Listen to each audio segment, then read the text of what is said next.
Hi, my name is Beth Carpenter, and I'm a traditional naturopath in Austin, Texas. And one of the things that I love to do is to teach people how to eat healthy while making things very simply. I focus on foods that are wheat-free and dairy-free. And this particular pudding that I'll be making, I call papaya pudding.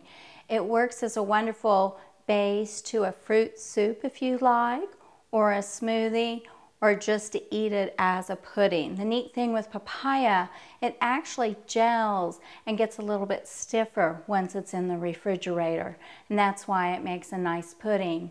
Even in certain digestive enzymes that are especially effective in digesting meat, they add papaya for digestion. So what I've done is I've taken a papaya, I've cut it in half. I took half and scooped out the seeds, and I've chopped it up and put it in here. All you need for this recipe is papaya, limes, and raw agave nectar. Now, depending on the size of your papaya will determine whether you're using 2 or 4 limes. Since I have a really large papaya, what I'm doing is taking half of the papaya and I will squeeze 2 limes into it. I have one more here that I have to peel, because you do have to peel the skin off the back of the papaya as well, and place in the food processor. I add about 1/3 to 1/2 cup of agave nectar. This helps with texture and taste.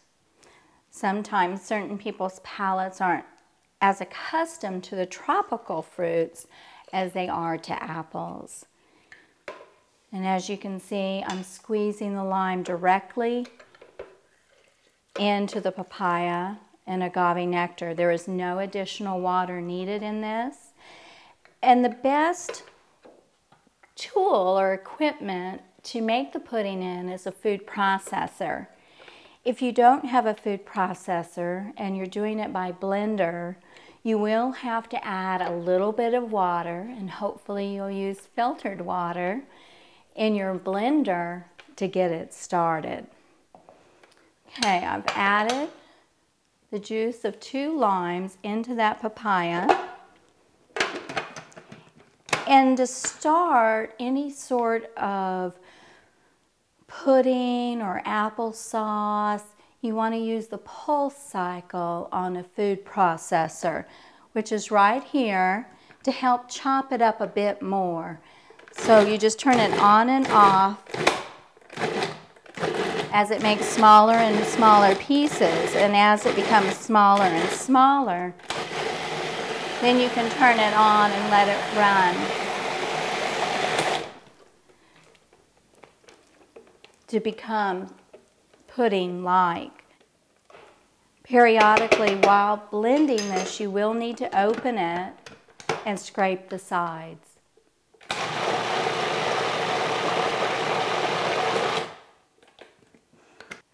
And voila, within just a few short moments, you have a simple, healthy pudding.